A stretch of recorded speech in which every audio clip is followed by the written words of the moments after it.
अगर हम भी उनकी राजनीति करेंगे तो हमें और उनमें अंतर क्या है?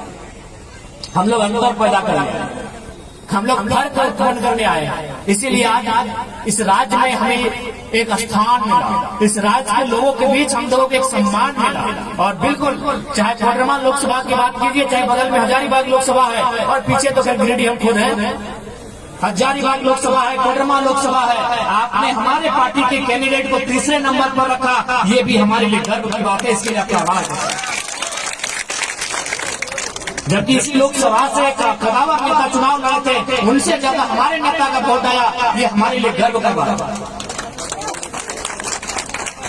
मैं निश्चय आएंगे, हमें उस बात की कोई निराशा नहीं है, क्योंकि है युवा अवस्था में थोड़ा सा कुछ घंटों के लिए निराशा आई थी जब हम लोग चुनाव हार के वहां से मतदान केंद्र से बाहर आए, तो थोड़ी देर के लिए निराशा आई। थोड़ी देर के लिए हम लोग कुछ आंखों में आंसू भी थे कि यार सांसद बनने का सपना टूटा, वो बड़ा बात नहीं है। लाखों लोगों का सपना टूटा, उसके लिए दुखी थे और थोड़ा सा आंसू भी आए थे, क्योंकि हम लोग भी बड़े परिपक्व लोग हैं नहीं, हम लोग भी परिपक्व लोग तो है नहीं, तो नो डाउट हम लोग भी भावनाओं से भरे हुए लोग हैं। लेकिन अंततः हम लोगों ने अपने आप को बैलेंस किया और आज आपको बताना चाहेंगे, आप मेरे चुनाव रिजल्ट 4 तारीख को चुनाव का रिजल्ट आया है। आज शायद जितना भी तारीख है, आज की तारीख से चुनाव के रिजल्ट की तारीख तक गिन लीजिए और मेरे फीडबैक को पता कर लीजिए। मैंने जितने समस्याओं को सॉर्ट आउट किया है, झारखंड के 14 सांसदों ने मिलकर किया।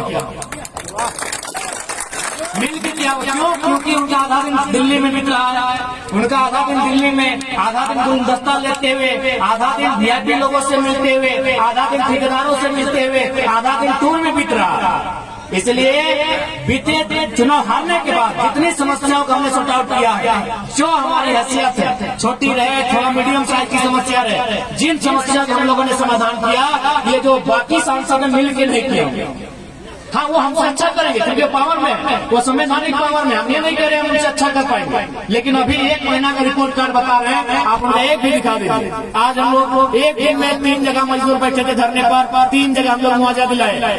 बगोदर में मलेशिया से डेड बॉडी आई, डेड बॉडी 20 दिन बाद आई और मुआवजा 5 दिन में पहुंचा। वहाँ के जनप्रतिनिधि हार मान चुके थे, यहाँ तक कि पदाधिकारी आईएएस पदाधिकारी बोल रहे थे कि यार इतने भी मान लो विदेश की कंपनी है। हमने कहा एक बार हम लोग को प्रयास करने लगे।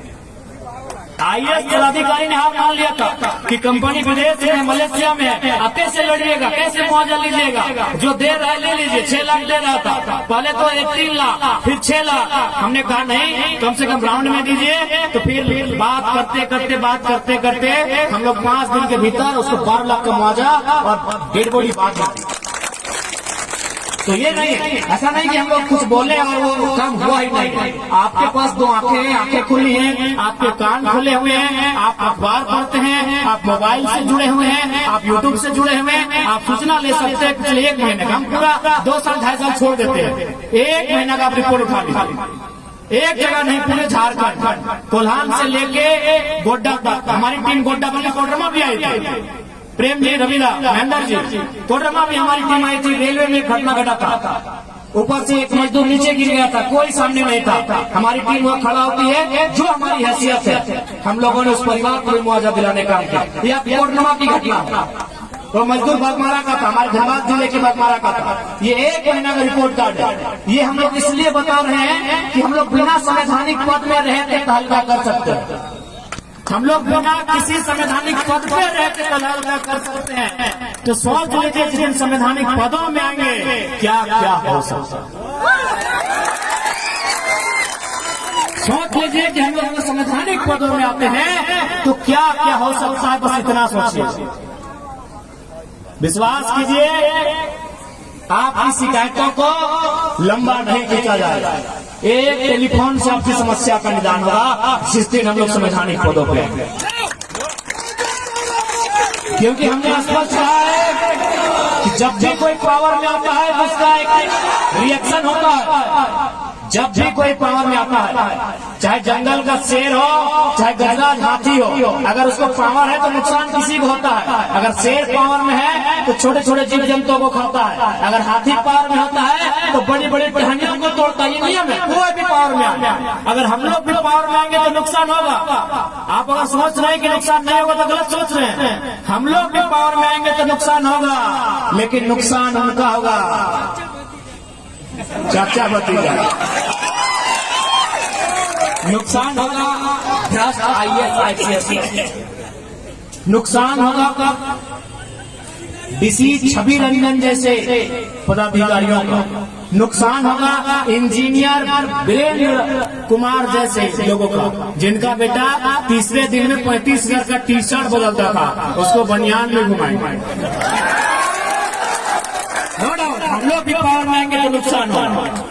बिल्कुल दुनिया की रीत है, जो भी पावर में आता है नुकसान होता है, लेकिन हम लोग पावर में आएंगे तो नुकसान होगा जो करप्शन के साथ मिले हुए हैं, जो करप्शन के साथ जुड़े हुए हैं। नुकसान उनका होगा जो बालू की गाड़ी से चंदा लेते हैं। और ये हवाई बात नहीं, हम एक दिन की घटना बता रहे हैं। हमारे धनबाद के जिला अध्यक्ष हमारे इंतजार कर रहे थे बरवड्डा में, हम गोविंदपुर में थे, हम गोविंदपुर में आए, बरवड्डा में उन्होंने रिसीव किया, वो जान बूझ के गाड़ी बढ़ाई नहीं रहा। तब बोले क्या बात है, गाड़ी खाने नहीं बढ़ा रहे हैं? बोला आपको देख के पुलिस लोग मुंह घुरा लिया है, यहाँ वे लोग चंदा ले रहे हैं। बोला और 5 मिनट रुकिए ना, ये लोग यहाँ से निकल। अगर राजगंज से तोपचाची तक अगर कहीं हम लोग खड़ा हो जाते हैं, वहाँ प्रशासन के लोग चंदा लेना बंद कर देते हैं। ये माहौल बदले बिना किसी संवैधानिक पद के। अगर संवैधानिक पद में अगर रास्ता में गुजरेंगे ना तो खाली अनुमान कर लीजिएगा हो कैसे। महेंद्र कैसे हैं भगवान? कहाँ है आप तो खैर महेंद्र हैं, आपके नाम नहीं बड़ा राज छुपा है। तो ये हम लोग कोई हवाई बात नहीं कर रहे हैं। आखिर हमने ऐसा क्यों किया? इसका रीजन है हमारे अंदर की हिम्मत, हमारे अंदर का रिस्क। ये जो नेता है ये रिस्की नहीं है। रिस्की क्यों नहीं है? आपको भी मालूम है इतना पैसा कमा लिया है, इतना ही लोग पैसा कमा लिया है। अब पता नहीं आपके इधर के नेताओं के हाल नहीं जानते हैं, उधर तो हम मालूम है, हमको घर वाली अलग है, बाहर वाली अलग है, पूरा ऐसा चल रहा है। तो जिंदगी से रिस्क है उनको जिंदगी से इश्क है, और जिसको जिंदगी से इश्क है वो तो डरेगा ही। और हम लोग बोलते हैं भैया हम लोग तो कफन से इश्क करके आए हैं, अगर जाएंगे तो 2 4 लोग को मचल के लेके जाए। खुला बोले हमारा देखिए एक धरना था, बगल में 12 थाना की पुलिस थी, स्पेशल हमारे लिए आई थी। जरा मौका जा रहा है थोड़ा देखिए, 12 थाना की पुलिस थी, DSP साहब बगल में खड़े थे। ज्यादा नहीं, हार्डली हमसे 50 मीटर भी नहीं होगा, 30-35 मीटर की दूरी में खड़े थे। इंटरनेट में वीडियो होगा। हमने एक ही लाइन कहा था कि आदरणीय DSP महोदय, आपकी नौकरी का, आपकी शिक्षा का सम्मान करते हैं, लेकिन याद रखिएगा आपकी पिस्तौल में 6 गोलियां हैं, हमारे पास 6000 भीड़। अगर 6000 भीड़ में अगर 6 आदमी तैयार हो जाएगा ना आपकी गोली खाने के लिए, तो 7वीं गोली के लिए आपको परमिशन लेना होगा। 7वीं गोली के लिए आपको परमिशन लेना होगा, क्योंकि आजकल जनता डरती है कि आपसे मुकाबला करेंगे तो केस हो जाएगा, आपसे मुकाबला करेंगे तो 353 लगा देंगे। जिस दिन जनता अपने अंदर के डर को समाप्त कर देगी ना, फिर हमारे अधिकार और हमारे हित जो खड़ा है उसे इस मिट्टी में जमींदोज होना पड़ेगा। इसलिए इस बात पर हम लोग विश्वास दिलाते हैं